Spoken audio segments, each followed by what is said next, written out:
他可怜兮兮地说道：“我不是演得很好吗？龙先生交代我要帮着宁云初，我都帮了。天知道他多想给林小姐喊加油。战二少奶奶会对你说那些话，就是在试探你。”宁思琪说道：“我也有这样的感觉，觉得他始终在怀疑我。试探我的还好，我没有被他试探出来。”保镖冷冷的道：“但愿他没有试探出来才好。这个女人经过调教，虽说稳重点了，但她的性格早已经定型，始终无法跟宁大小姐相提并论。宁大小姐那样试探她，也不知道有没有试探出来。回去后得告诉先生，看先生怎么看。”宁思琪离开半个小时后，战家3位太太也带着宁云初回去。在路上，二太太问着儿媳妇：“除了若曦，你有想交往的人吗？”宁云初答道：“暂时还没有，他们的圈子不是那么好融进去的，他们不愿意带着我玩，我也不用刻意去挤进他们的小圈子。有几位名媛对他没有恶意，客客气气的仅限于此。宁云初也不想刻意去和他们结交，他跟他们不熟，他们对他也不了解，以后还有机会打交道。彼此了解后，若是值得他深交的，他会跟他们交个朋友；不值得深交，就是点头之意了。在管城上流社会里行走，他不需要太多的朋友，也不会孤独，仅是他的妯娌们就足够了。妈的那些朋友们夸了你，对你挺欣赏的。”宁云初浅笑，没有丢妈的脸就好。二太太笑：“怎么会，我儿媳妇是最好的。”她还担心儿媳妇没有儿子在身边时会被人欺负。经过今晚，她不用担心了。婆婆挑中的人不会软弱的。那个林小姐喜欢过奕晨的事，我们都不知道，她没有向奕晨表白过，也没有追求过奕晨的。二太太替儿子辩解，担心儿媳妇会误会儿子。云初笑道：“妈，我相信奕晨，奕晨那么优秀，会有几个爱慕者太正常了，没有爱慕者才不正常。不瞒妈，就是我那个义父妹妹也爱慕过奕晨的。当初我妈还没有进去时，跟她说过，她嫁人就嫁入战家当少奶奶。他们母女俩分析过奕晨兄弟几个的性格，最后觉得奕晨最适合她，说奕晨温润如玉，又比他大几岁，懂得疼人，嫌弃大哥太冷漠严肃。他还不知道他的儿子那么受欢迎呀，只知道儿子快30岁的人，都没有女朋友，不见他追求别人，也没有看到别人追求他，还得婆婆出手给他挑选了人，又以1年为期，他才行动起来，在30岁的时候结束了单身。我们战家的男儿歧视他，想要哪个就是那个的，也不照照镜子。二太太哼了2声，宁太太还真敢想，就算没有宁云初，她也看不上宁太太，不会与宁太太结亲家。宁太太以弟媳妇的身份嫁给大伯哥，又虐待与先夫所生的女儿，而且一直有传言说宁太太嫁入宁家当2少奶奶时，就和大伯哥偷情的了。2个人为了长久，还害死了云初的亲爸。听说宁云初出生后，宁大少爷就是后来的宁总，还偷偷的和宁云初做过亲子鉴定，以为宁云初是他的种，鉴定结果没有人看到过。不过可想而知，宁云初是他爸的女儿，否则宁总夫妻俩不会虐待宁云初。却也从中得知宁太太早就和大伯哥偷情，给丈夫戴了大大一顶绿帽子的。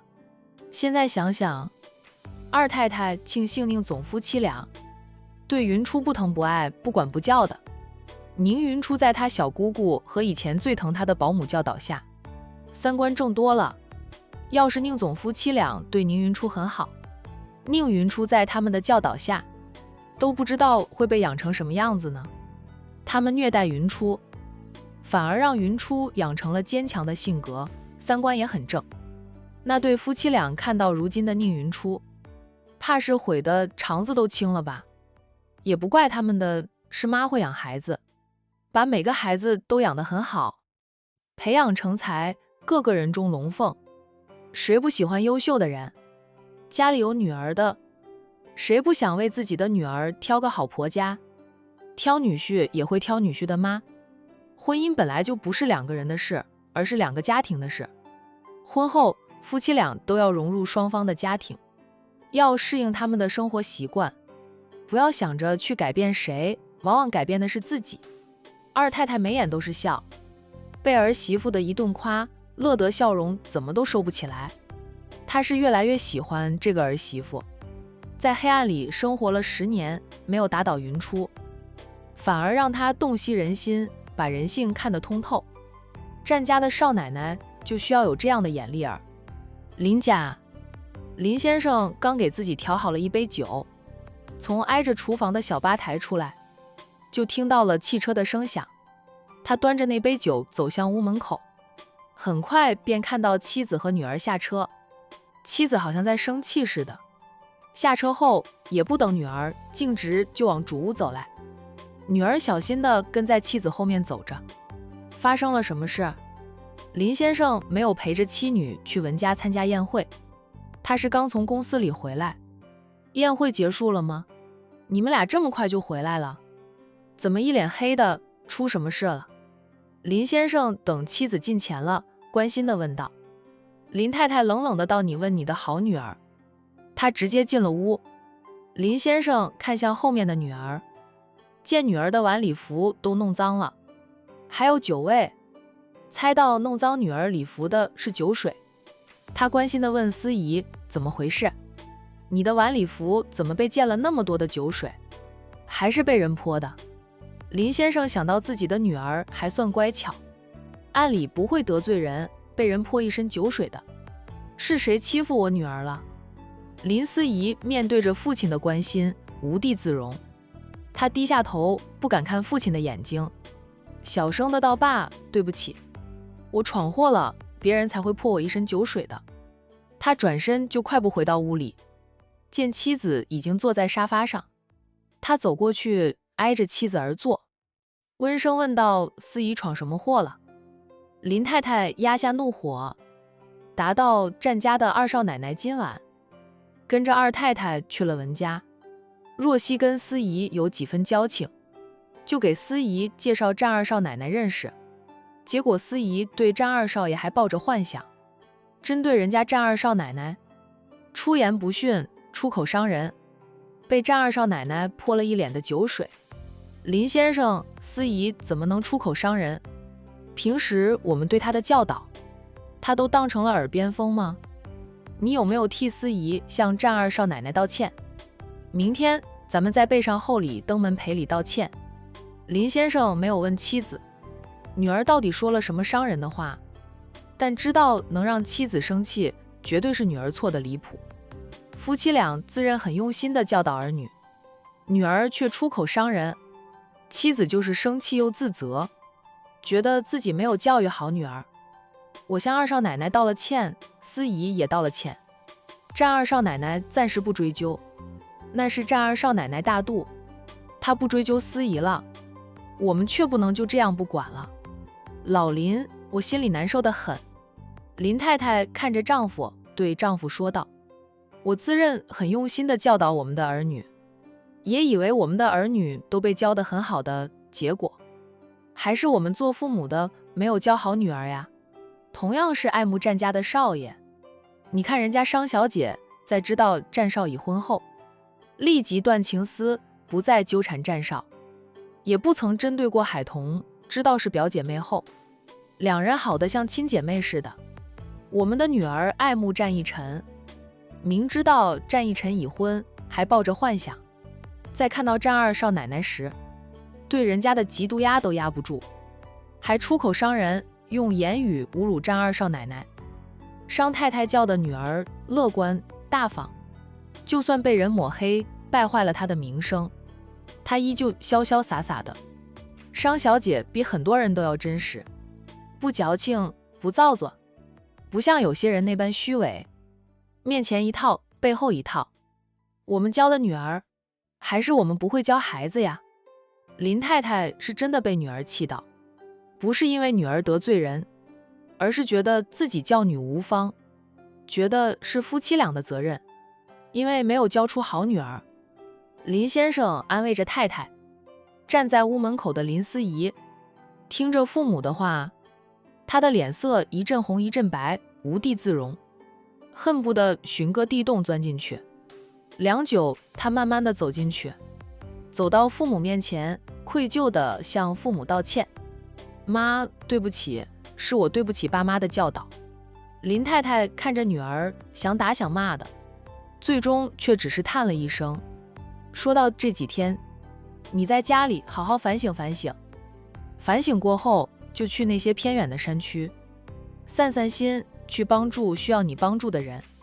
带上1年半载的，你的胸怀就会变得豁达一点，对你以后的人生有益。林思怡红着眼咬了咬下唇后，轻轻地应着妈，我知道了，明天先去游游山庄赔礼道歉。虽说战二少奶奶说暂时不追究你了，但咱们要将歉意表达够，不管他是不是真的原谅你，你都不能怨恨他。记住，错的人是你。林思怡点头，妈，我会的。他现在真的是悔得肠子都青了。上楼去吧。林思怡不敢再说什么，含着悔恨的泪上楼去。等女儿上楼后，林太太对丈夫说道：最近我们都要留意一下外面是否有人在传咱们女儿侮辱战二少奶奶的那些话。若是有人敢乱传，一定要早早的切断传言，将流言蜚语掐死在摇篮里，不要让它成风。思怡闯了祸，我们做父母的只能帮她收拾残局了，谁叫我们是她的父母呢？不让流言蜚语传出来，不仅是保护宁云初，也是保护他们林家。想来那些人也不敢枉说的，战家人缘好，人脉广，谁说的他们都能查到，那是得罪人的事。得罪战家的事，他们是脑袋被门夹了才会乱传。林先生点头，我会留意的。他又握着妻子的手，安慰着别自责了，孩子犯错了，我们帮孩子改正错误，让他汲取教训就是。再好的孩子也会有犯糊涂的时候，人非圣贤，孰能无错？别自责啊。林太太叹着气，希望思怡是真的知道错了。我看她是知道错的了，她心性也不坏，只是一时被嫉妒冲昏了头脑，又喝了点酒吧，才会出口伤人。经过这一次教训，林先生相信自己的女儿是知道错的了。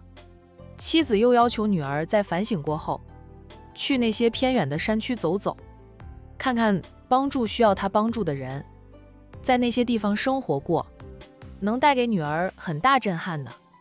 等女儿回来，相信女儿会脱胎换骨，变得豁达开朗，珍惜生活，珍惜自己拥有的一切的。让女儿去帮助那些山区的人，是做好事，也是让女儿自己积德。龙家别墅，宁思琪回来之前，龙先生已经知道了宴会上发生过的事。在宁思琪进屋，他就看着他。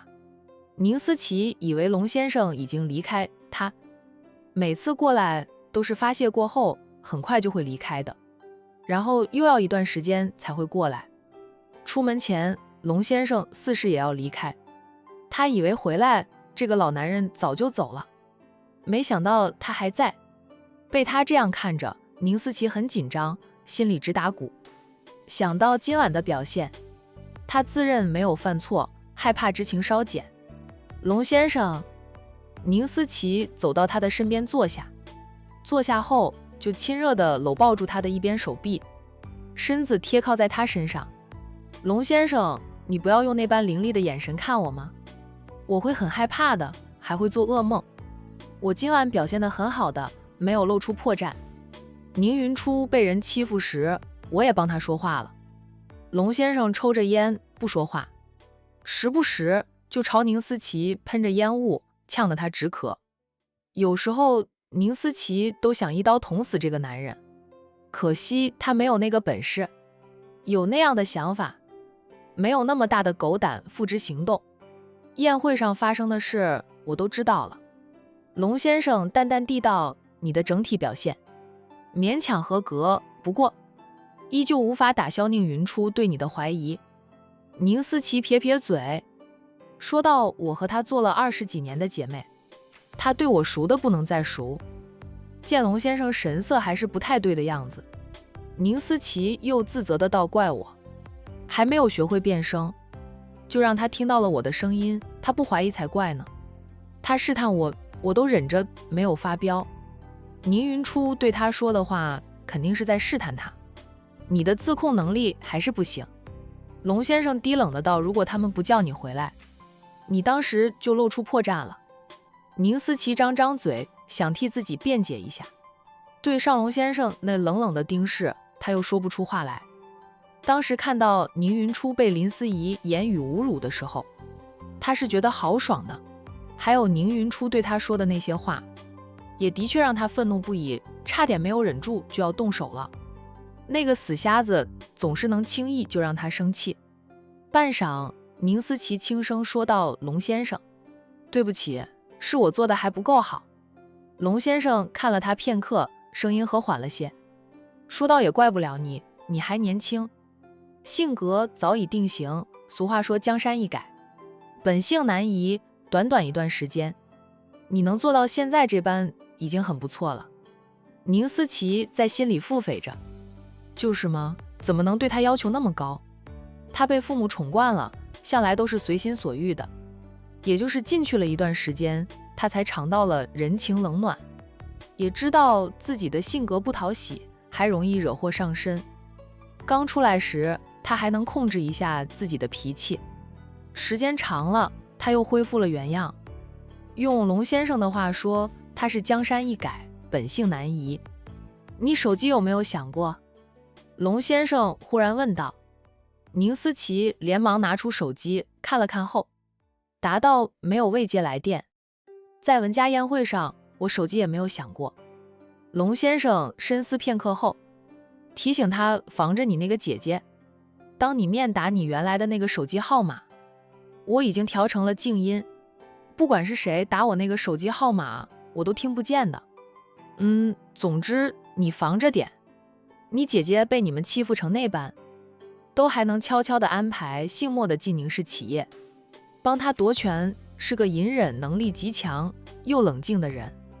说实话的，龙先生还挺欣赏宁云初这种女人的，他的女人一大堆，除了原配正妻有点能力及心机，其他情妇差远了。不过嘛，情妇只是他换换口味发泄的工具，又不用陪他过一辈子，只要年轻漂亮身材好就行。我知道的。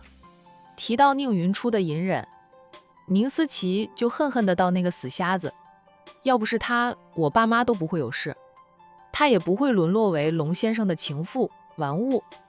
龙先生是夸她年轻漂亮，身材火辣，可是他对她没有半点尊重，想怎么折腾他就折腾他，没有怜香惜玉。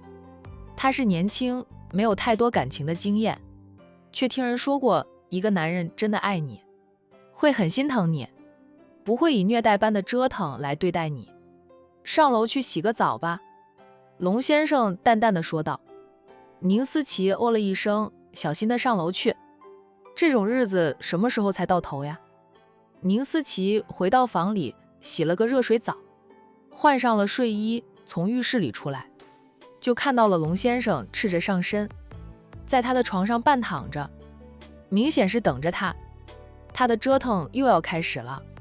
宁思琪心里是有点厌烦的，只要他过来，几乎都不给他休息的时间。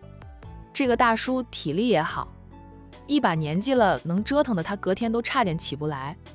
宁思琪怀疑这个男人是服了药的。过来。龙先生似乎心情不错，朝宁思琪招手。他挺喜欢宁思琪刚沐浴后的香味。龙先生。宁思琪走过来，娇声叫了他一声，虽然心里很想叨了这个男人，可惜他没有那个本事，只能讨好他。他开心了，他的日子才好过点，最好就是吃饱喝足了，赶紧离开管城，只要他不在身边，他的日子才过得逍遥自在。虽说还要去学礼仪，也好过天天面对阴晴不定的龙先生。他上一刻能与他卿卿我我的，下一刻就能掐上他的脖子，让他差点见到他的太奶奶。龙先生抓住了宁思琪的手，拉他扑倒在他的身上，他一个翻身就将他压在身下。正想攻城略地的时候，宁思琪忽然用力地推开他，然后以最快的速度跳下了床，往洗手间冲去。接着龙先生就听到了宁思琪在洗手间里呕吐的声音。龙先生保养得很好的，脸上立即变阴沉的吓人，情妇一大堆，还从来没有哪个情妇敢这样对他的。宁思琪是活得不耐烦了，以为他非要用他不可吗？他随时能找到棋子，他看中他不过是看中他，对海童和宁云初的恨意，才敢大胆地为他所用。其他人始终是惧怕战家的势力。静默了半晌，龙先生还是下床，走进了洗手间里，看到吐得难受的宁思琪，他阴冷地问：我的碰触让你那么讨厌？宁思琪吐得天昏地暗，正难受得很，听到龙先生阴冷的话，他吓得半死，赶紧摇头，勉强止住了吐后，他解释得道：龙先生，与你无关，我也不知道为什么会突然反胃，接着就吐了。龙先生盯着他看了良久，才说道：谅你也没有这样的胆子，反胃呕吐。已经有儿有女的龙先生忽然问着宁思琪：每次之后你没有吃药吗？他明白了龙先生话里的意思，一脸的不敢置信，说道：我吃过药，但不是每次都吃药，需要每次都吃药吗？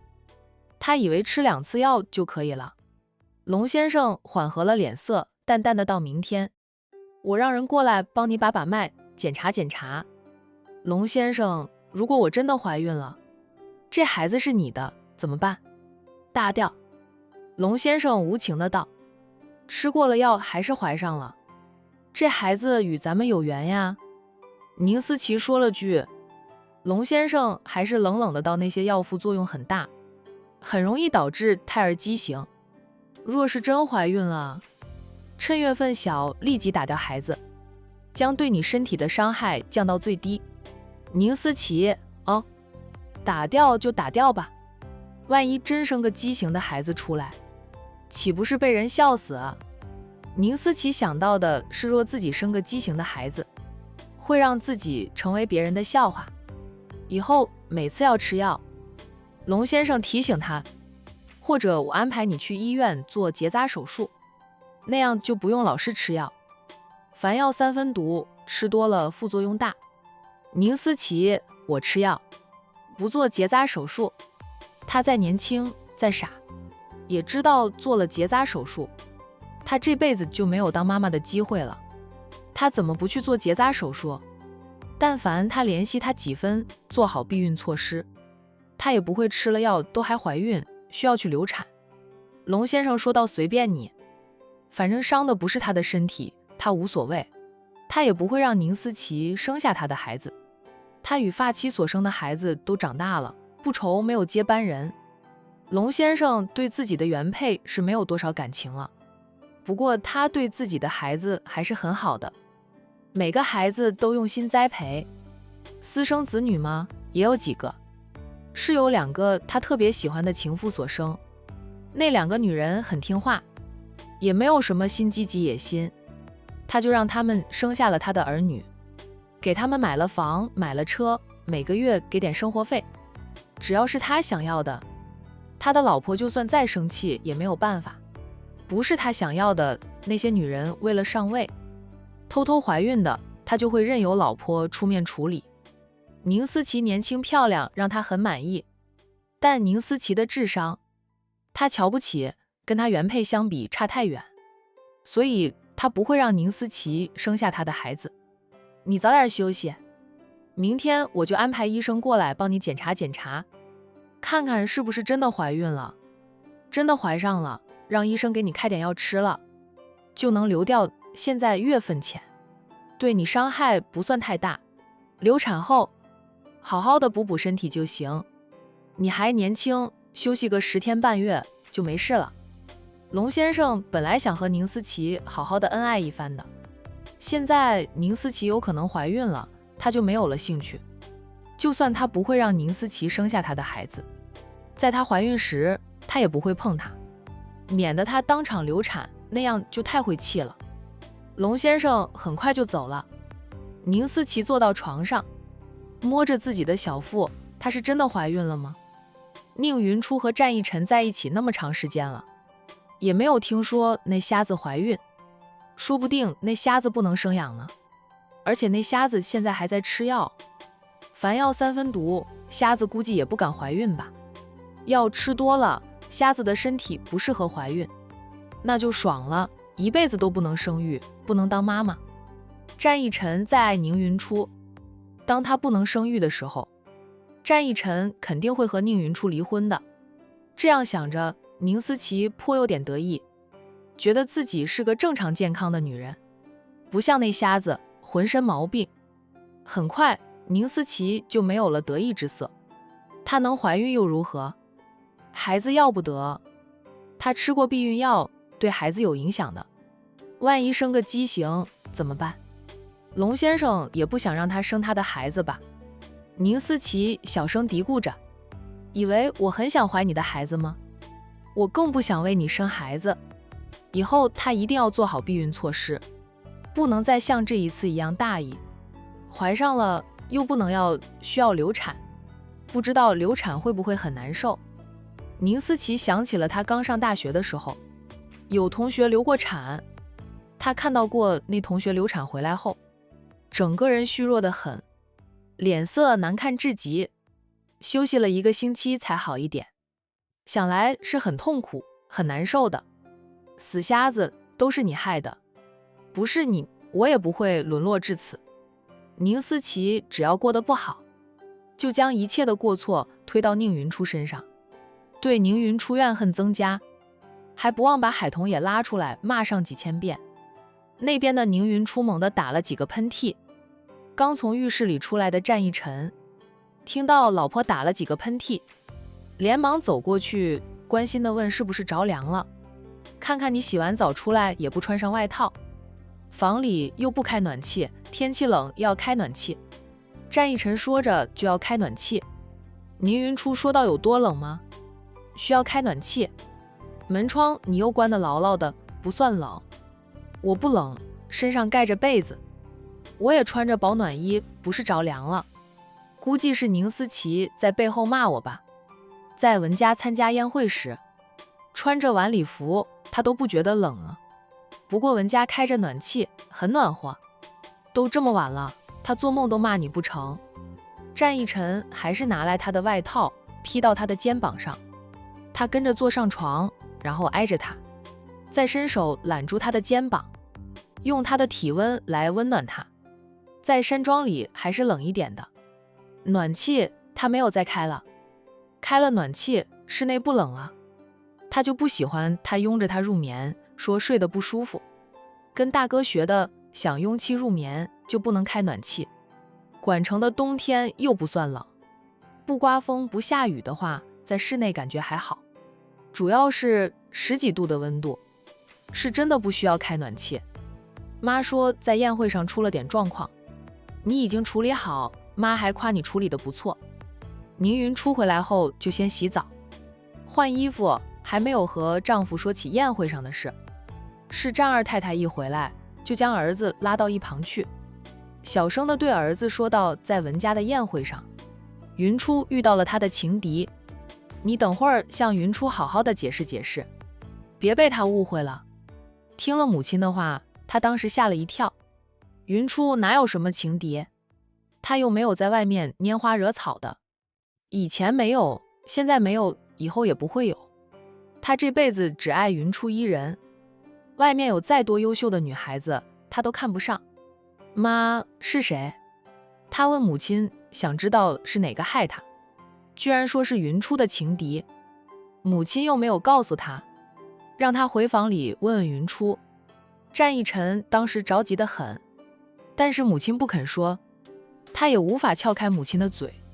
回到房里，他没有立即问他，很体贴的先帮他找好了衣服，放好了洗澡水。等到现在，他才试探地问着宴会上的事。云初偏头看他，战逸晨被他看得一下子就紧张起来，不过他还能忍着，镇定地与妻子对视，笑着问妻子：“老婆，你这样看着我做什么？”宁云初伸手摸他的脸，摸他的眼睛，来回摸了几次。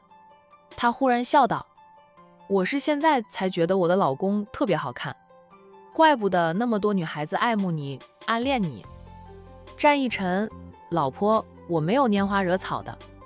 我知道，我又没有说你在外面拈花惹草。我是说你很好看，很优秀，迷倒了不少的女孩子。男人看到美女的时候，总要多看几眼，甚至一见钟情。同样的，女人看到帅哥也会多看2眼，也会动心。在宴会上，若曦带着我去跟她熟识的人打招呼，介绍对方给我认识。我敢说我是第一次见那个女孩子，结果她对我爱理不理的，后来还对我出言不逊。我当时还奇怪呢，我又没有得罪过她。后来才知道她爱你，我是她的情敌。战逸晨俊脸一沉，沉声问着：“老婆，他是谁？”他老婆愿意和对方打招呼，已经是很给对方面子了。那个女人居然对他爱妻爱理不理的。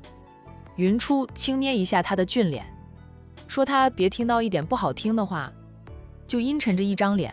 你一向都是温文儒雅的，冷着脸的时候跟你大哥有点一拼。逸晨，我不喜欢你阴沉脸的样子。以前看不见他，不知道他长什么样，表情如何，只是通过与他相处，他总结出来的，认为他是个温文儒雅的男人。在外人的眼里，战二少爷也的确是个温文儒雅的男人，不过他身上也有战家男人的霸道，有时候生气了，他冷着脸的样子跟战印有的一拼。战印是习惯了冷脸，战逸晨很少冷脸，突然间冷脸才会吓死人。我又没有说你什么，你什么样的人我还不知道吗？云初笑着摸平他皱着的眉头，温声说道：“我只是跟你说一说事情的经过，又没有怀疑你，误会你。”他笑着相反，我很开心，也觉得自己当初接受了你是正确的。好男人才多女人喜欢，我有情敌，代表你很讨女性喜欢。撇开你的身份地位以及高颜值，你的脾性是真的很好。爱妻这样说，战逸晨的脸色才恢复了温和。老婆，那个女人是谁？林家千金林思怡，你认识吧？人家暗恋你好几年了。林思怡，战逸晨只知道林家有千金，但林家千金叫什么名字他不知道，长什么样他就更不知道了。林思怡，他每次在宴会上能看到战逸晨时，都会在战逸晨视线之内晃上几次的。像她这种年轻貌美的千金小姐，战二少爷真的一点印象都没有吗？不认识，没有印象，不知道她长什么样子。战逸晨老实的答道：“老婆，我的眼里心里只有你，除了你，除了我们的家人，其他女性与我就是陌生人，没有半点关系。林小姐暗恋了好几年呢，她应该是在宴会上与你见过数次面的，你真的一点印象都没有。除了林小姐，我想还会有很多女孩子爱慕过你的。”宁云初凑过来，在她的脸上亲了亲。老公，我很庆幸，庆幸我接受了你的感情，庆幸我嫁与你为妻了，否则你被别人抢了去，我绝对会后悔莫及的。这么好的男人，他错过了，是真的会后悔终身。当初小姑姑也是反复做他的工作，劝他不要错过战逸晨，就连年轻气盛的弟弟也欣赏战逸晨，对他说战逸晨的眼里全是他，和小姑姑一起劝他接受战逸晨的感情，说战家既然不嫌弃他是个盲人，就不要自己嫌弃自己。他也很好的，无需自卑，他知道他对他是真心的，可是当时他还是个盲人，像他这么优秀的男人可以找到更好的，没必要浪费心思在他这个盲人身上。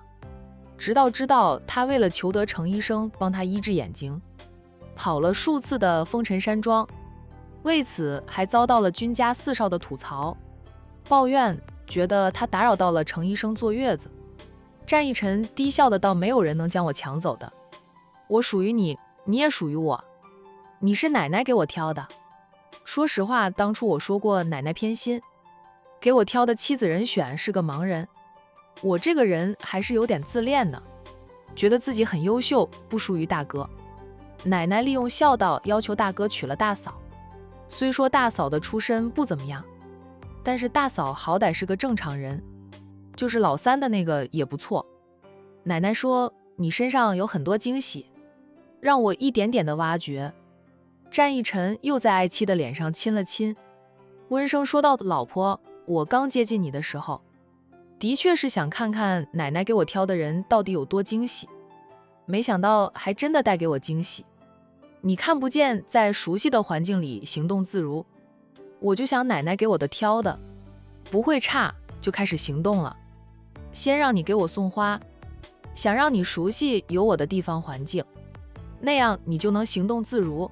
在陌生地方，我很乐意照顾你，但我怕你会自卑，到时候不肯接纳我。